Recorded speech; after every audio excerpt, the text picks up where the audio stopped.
ಮೋಹನ್ ವಿಶ್ವ ಅವರೇ, ಕರ್ನಾಟಕದ ಬಗ್ಗೆನೂ ಮಾತನಾಡ್ತಾ ಇದ್ವಿ. ಆದರೆ ನನಗೆ ಕರ್ನಾಟಕಕ್ಕೆ ಮುಂಚೆ ಒಂದು ಪ್ರಶ್ನೆ. ಈ ಸೌತ್ ಈಸ್ಟ್ ರೀಜನ್ ಇದೆಯಲ್ಲ ಸರ್, ಅಲ್ಲಿ ಎಕ್ಸ್ಟ್ರಾ ವೋಟ್ ಗಿಟ್ಟಿಸ್ಕೊಂಡ್ರೆ ಮಾತ್ರ ಬಿಜೆಪಿಗೆ ಹೆಚ್ಚಿನ ಸ್ಥಾನ ಬರೋದಕ್ಕೆ ಸಾಧ್ಯ. ಈ ಸೌತ್ ಈಸ್ಟ್ ಬೆಲ್ಟ್ ಇದೆಯಲ್ಲ, ಅಲ್ಲಿ ಸೌತ್ ಈಸ್ಟ್, ನಾರ್ತ್ ವೆಸ್ಟ್ ಅಲ್ಲಿ ನೀವು ಗಟ್ಟಿಯಾಗಿದ್ದೀರಿ. ಸೌತ್ ಈಸ್ಟ್ ಇದೆಯಲ್ಲ, ಹೋಗ್ಲಿ ಸೌತ್ಗೆ ಬರೋಣ.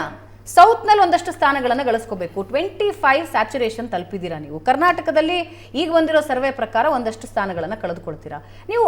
ಇವಾಗ 370, 400 ಬರಬೇಕು ಅಂದರೆ ಎಲ್ಲಿಂದಾದ್ರೂ ಬರಬೇಕಲ್ಲ ಸರ್, ಎಲ್ಲಿಂದ ಬರುತ್ತೆ ಓಟ್ಸು? ನೋಡಿ ಮೇಡಮ್, ನಮಗೆ ಈ ಸಲ ಸೌತಲ್ಲಿ ನೀವು ಫೋಕಸ್ ನೋಡಿದ್ರೆ, ತೆಲಂಗಾಣ ರೀಸೆಂಟ್ಲಿ ಕನ್ಕ್ಲೂಡ್ ಎಲೆಕ್ಷನ್ಸಲ್ಲಿ ನಮ್ಮದು ವೋಟ್ ಶೇರು ಮ್ಯಾಸಿವ್ ಆಗಿ ಜಾಸ್ತಿ ಆಯಿತು. 11% ಹೋಯ್ತು ನಮ್ಮದು, ಆಯ್ತಲ್ಲ. ನಮಗೆ ಅದು ದೊಡ್ಡ ಬೂಸ್ಟ್ ಪ್ಲಸ್ ಪಾಯಿಂಟ್ ಸ್ಟೇಟ್ ಎಲೆಕ್ಷನ್ಗೆ. ತಿರ್ಗಾ MP ಎಲೆಕ್ಷನ್ ಅಂತ ಬಂದಾಗ ಕಳೆದ ಬಾರಿ ಆಲ್ರೆಡಿ 4 ಜನ MP ನಮ್ಮಲ್ಲಿ ಅಲ್ಲಿಂದ ಚುನಾಯಿತರಾಗಿ ಬಂದಿದ್ರು, 17ರಲ್ಲಿ 4 ಜನ. ಸೊ ಈ ಬಾರಿ ಅಲ್ಲೂ ಆ ನಂಬರ್ಸ್ ಜಾಸ್ತಿ ಆಗುತ್ತೆ. ನಮ್ಗೆ 7ರಿಂದ 8 ಮಿನಿಮಮ್ ಎಕ್ಸ್ಪೆಕ್ಟ್ ಮಾಡ್ತಾ ಇದ್ದೀವಿ. ಮತ್ತೆ ತಮಿಳ್ನಾಡಲ್ಲಿ ನೀವು ಇದೇ ಸರ್ವೆಗಳು ಹೇಳಿದಾವೆ, ಪ್ಲಸ್ ಇದೇ Prashant Kishor strategist India alliance, ಆಮೇಲೆ TMC ಮಮತಾ ಬ್ಯಾನರ್ಜಿ ಅವರು, ಅವ್ರ ಬಾಯಿಂದ ಬಂದಿದೆ ಮೊನ್ನೆ ಇಂಟರ್ವ್ಯೂನಲ್ಲಿ 15% ವೋಟ್ ಶೇರ್ ಜಾಸ್ತಿ ಆಗುತ್ತೆ ಅಂತ ಹೇಳಿ. ಪ್ರಶಾಂತ್ ಕಿಶೋರ್ ಹೇಳಿರೋದು ಶೇರ್ ಜಾಸ್ತಿ ಆಗುತ್ತೆ ಸರ್, ಸೀಟಾಗಿ ಕನ್ವರ್ಟ್ ಆಗುತ್ತೆ ಅನ್ನೋದು ಆಗುತ್ತೆ. ನಾನು ಹೇಳಿದ್ನಲ್ಲ 15% ಅವ್ರು ಹೇಳಿರೋದು, ಬಟ್ ಈ ಸರ್ವೆಗಳು ಹೇಳ್ತಿರೋ ತಮಿಳ್ನಾಡಲ್ಲಿ 20% ಟಚ್ ಆಗುತ್ತೆ ಅಂತ ಹೇಳ್ತಾ ಇದೆ. ಟೈಮ್ಸ್ ನೌನಲ್ಲಿ ನಿಮ್ಗೆ 20% ನೀವು ಆದಾಗ ಸೀಟ್ ಕನ್ವರ್ಟ್ ಆಗಲ್ಲ ಅನ್ನೋದು ಶುದ್ಧ ಸುಳ್ಳೋದು. ಕನ್ವರ್ಟ್ ಆಗೇ ಆಗುತ್ತೆ ಅದು. ಸೊ ಇನ್ ರೋಡ್ಸ್ ನಾವು ಮಾಡ್ತಾ ಇದೀವಿ, 100% ಮಾಡ್ತೀವಿ. ತಿರ್ಗಾ ಇವಾಗ ಒಂದ್ ನಿಮಿಷ. ಸೊ ವೋಟ್ ಶೇರ್ ಜಾಸ್ತಿ ಆಗ್ತಿದೆ, ನಂಬರ್ಸ್ ನಮ್ ಸೌತ್ ಅಲ್ಲಿ ಜಾಸ್ತಿ ಆಗಿದೆ, ಸೌತ್ ಈಸ್ಟ್ ನಲ್ಲಿ, ಅದರಲ್ಲಿ ನೋ ಡೌಟ್. ಅದ್ರಲ್ಲಿ 2 ಮಾತೇ ಇಲ್ಲ ನಮ್ಗೆ, ಆಯ್ತಲ್ಲ. ನೆಕ್ಸ್ಟ್ ಇವ್ರು ಹೇಳಿದ ವಿಷಯಗಳಿಗೆ ಬರೋದಾದ್ರೆ, ಗ್ಯಾರಂಟಿಗಳ ಬಗ್ಗೆ ಹೇಳಿದ್ರು. ಎಷ್ಟೋ ಕೋಟಿ ಗೃಹ ಜ್ಯೋತಿ ತಗೊಳ್ತಾ ಇರೋರು ಅವ್ರು ಓಟ್ ಹಾಕ್ತಾರೆ ನಮ್ಗೆ ಅಂತ ಹೇಳ್ಬಿಟ್ಟು. ಅಷ್ಟೇ ಕೋಟಿ ಗೃಹ ಜ್ಯೋತಿ ಇಲ್ದಿರೋರು ಇದಾರೆ, ಅವ್ರ ಕರೆಂಟ್ ಬಿಲ್ ಡಬಲ್ ಆಗಿದೆ, ಅವ್ರು ಯಾರು ಓಟ್ ಹಾಕಲ್ಲ ಲಾಸ್ಟ್ 10 ತಿಂಗಳಲ್ಲಿ. ಅದನ್ನ ಯೋಚನೆ ಮಾಡ್ಬೇಕು. ತಿರ್ಗಾ ಅದೇ ಗೃಹಿಣಿಯರು ಕೈ ಸುಡ್ತಾ ಇದೆ. ನಂದಿನಿ ಹಾಲಿನ ಬೆಲೆ 4 ರೂಪಾಯಿ ಜಾಸ್ತಿ ಆಗಿದೆ ಆಲ್ಮೋಸ್ಟ್ ಇದುವರೆಗೂ. ಅವ್ರು ಓಟ್ ಹಾಕಲ್ಲ, ಅವ್ರ ಕೈ ಸುಟ್ಟಿದೆ. ನೆಕ್ಸ್ಟ್ 35 ಲಕ್ಷ ರೈತ ಕುಟುಂಬಗಳಿಗೆ ಕಿಸಾನ್ ಸಮ್ಮಾನ್ ಯೋಜನೆ ಅಡಿನಲ್ಲಿ ನಾವಿದ್ದಾಗ ಅಧಿಕಾರದಲ್ಲಿ ಕೇಂದ್ರದಿಂದ 6,000 ರೂಪಾಯಿ ಬರ್ತಿತ್ತು. ಯಡಿಯೂರಪ್ಪನವರು ಬೊಮ್ಮಾಯಿ 4,000 ರೂಪಾಯಿ ಸೇರಿಸ್ಕೊಡ್ತಾ ಇರೋ 4,000 ರೂಪಾಯಿ ಕಟ್ ಮಾಡಿದ್ದಾರೆ. ಅದಾದ್ಮೇಲೆ ಬೊಮ್ಮಾಯಿ ಅವರು ಮುಖ್ಯಮಂತ್ರಿ ಆಗಿದ್ದಾಗ ವಿದ್ಯಾಸಿರಿ ಯೋಜನೆ ಅಂತ ಹೇಳಿ ರೈತ ಮಕ್ಕಳಿಗೆ ಸ್ಕಾಲರ್ಶಿಪ್ ತಂದ್ರು, ಫಸ್ಟ್ ಟೈಮ್ ಯಾರು ತಂದಿರ್ಲಿಲ್ಲ, ಅದನ್ನ ಕಟ್ ಮಾಡಾಕಿದ್ದಾರೆ. ಸೊ ಅಲ್ಲಿ ಕಟ್ ಮಾಡಿದ್ದಾರೆ. ನೀವು ಒಂದ್ ಕಡೆ ಕಟ್ ಮಾಡ್ಬಿಟ್ಟು ಇನ್ನೊಂದ್ ಕಡೆ ಕೊಟ್ಟ ತಕ್ಷಣ ನಿಮ್ಗೆ ಓಟ್ ಹಾಕೋದಿಕ್ಕೆ ಜನಗಳಿಗೆ ಏನು ಅಷ್ಟೊಂದು ಗೊತ್ತಾಗಲ್ಲ ಅನ್ಕೊಂಡಿದ್ದಾರೆ. ಇವ್ರು ಓವರ್ ಕಾನ್ಫಿಡೆಂಟ್ ಇರೋದು. ನೆಕ್ಸ್ಟ್ ಯುವ ನಿಧಿ ಅಂತ ಬಂದಾಗ 5,28,000 ಜನ ಗ್ರಾಜುಯೇಟ್ ಆಗಿರೋದು ಲಾಸ್ಟ್ ಇಯರ್ ಅಲ್ಲಿ. ಬಟ್ ಇವ್ರು ಕೊಟ್ಟಿರೋದು ಬರೀ 3,500 ಜನಕ್ಕೆ. 85,000 ಅಪ್ಲಿಕೇಶನ್ ಅಲ್ಲಿ 81,500 ರಿಜೆಕ್ಟೆಡ್. ಆಯ್ತಲ್ಲ, ಫೇಲ್ಯೂರ್ಡ್.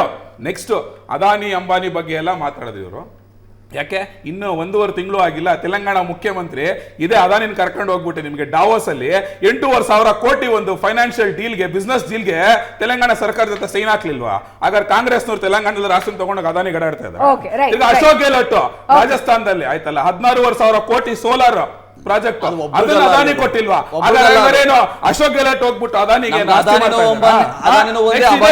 ಮಮತಾ ಬ್ಯಾನರ್ಜಿ 40,000 ಕೋಟಿ ಅಷ್ಟು ಪ್ರಾಜೆಕ್ಟ್ ಅದಾನಿ ಕೊಟ್ಟಿರೋದು. ಹಾಗಾದ್ರೆ ಅವ್ರೇನ್ ತಗೊಂಡೋಗೋ ದೇಶನ ಅದಾನಿಗೆ ಮಾಡ್ತಾ ಇದಾರ?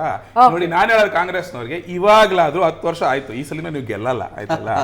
ಸುಳ್ಳು ಹೇಳೋದನ್ನ ಬಿಡಿ, ಮತ್ತ ಅದೇ ಸುಳ್ಳುಗಳು, ಅದೇ ಕತೆಗಳು, ಅದೇ ಡ್ರಾಮಾಗಳು, ಅದು ಬಿಟ್ಟು ಹೊಸದೇನಾದ್ರು ಅಟ್ಲೀಸ್ಟ್ ಮಾಡಿ, ಆಯ್ತಲ್ಲ. ಮತ್ ಪದೇ ಅದೇ ಸುಳ್ಳುಗಳನ್ನ ಯಾಕೆ ಹೇಳ್ಕೊಂಡು ಕೂತ್ಕೊಳ್ತಾರೆ? ನೋಡಿ, ನಾವು ವೈಟ್ ಪೇಪರ್ ರಿಲೀಸ್ ಮಾಡಿದೀವಿ ಈಗ ಪಾರ್ಲಿಮೆಂಟ್ ಅಲ್ಲಿ. ಅದ್ರಲ್ಲಿ ಎಷ್ಟು ಕ್ರಿಸ್ಟಲ್ ಕ್ಲಿಯರ್ ಆಗಿದೆ ಇವ್ರ ಟೈಮಲ್ಲಿ ಯಾವ ರೀತಿ ಸ್ಕ್ಯಾಮ್ಗಳಾಗ್ತಿತ್ತು, ಏನೇನ್ ಸಮಸ್ಯೆಗಳಿತ್ತು, ಎಷ್ಟು ಭಯೋತ್ಪಾದಕ ದಾಳಿಗಳಿದ್ವು, ಇದೆಲ್ಲ ನಡೀತಿತ್ತು. ಮತ್ತೆ ಕರ್ನಾಟಕಕ್ಕೂ ಮತ್ತೆ ಬರ್ತೀನಿ, ಇನ್ನೊಂದು ಪಾಯಿಂಟ್ ಮುಗಿಸ್ಬಿಡ್ತೀನಿ ನಿಮ್ಗೆ. ಎಲ್ಲ ಲಾಸ್ಟ್ ಪಾಯಿಂಟ್ ಮುಗಿಸ್ಬೇಕು. ಕೇಳಿ, ಅನುದಾನ ವಿಚಾರವಾಗಿ ನೀವು ಕೇಳಿದ್ವಿ ಒಂದು ಪ್ರಶ್ನೆ ಅವ್ರನ್ನ, ಇಡೀ ದೇಶಕ್ಕೆ ಗ್ಯಾರಂಟಿ ಕೊಟ್ರೆ ಆರ್ಥಿಕತೆ ಹೆಂಗ್ ಮ್ಯಾನೇಜ್ ಮಾಡ್ತೀರಾ ಅಂತ. ನೀವು ದೇಶ ಬಿಡಿ, ಕರ್ನಾಟಕ ಮ್ಯಾನೇಜ್ ಮಾಡಕ್ ಆಗ್ತಿಲ್ಲ. ಇದೇ ಸಿದ್ದರಾಮಯ್ಯನವರು ಬಡ್ಜೆಟ್ ಪ್ರೆಸೆಂಟ್ ಮಾಡೋ ದಿವಸ ಓಪನ್ ಆಗಿ ಎಲ್ಲರಿಗೂ ಶಾಸಕರಿಗೆ ಹೇಳ್ತಾರೆ, ಅಪ್ಪ ಇನ್ನೊಂದು ವರ್ಷ ಯಾರು ದುಡ್ಡು ಕೇಳ್ಬಿಡ್ರೋ, ನಿಮ್ಗೆ ಅನುದಾನ ಕೊಡಲ್ಲ ಅಂತ ಹೇಳಿ.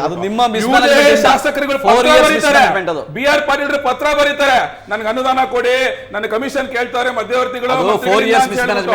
ಒಂದೇ ಒಂದು ಗುದ್ಲಿ ಪೂಜೆ ಮಾಡ್ತಿರೋ ತೋರಿಸಿ ಕಳೆದ ಅಧಿಕಾರಕ್ಕೆ ಬಂದು ಮಾತಾಡ್ತೀನಿ. ಬ್ರೇಕ್.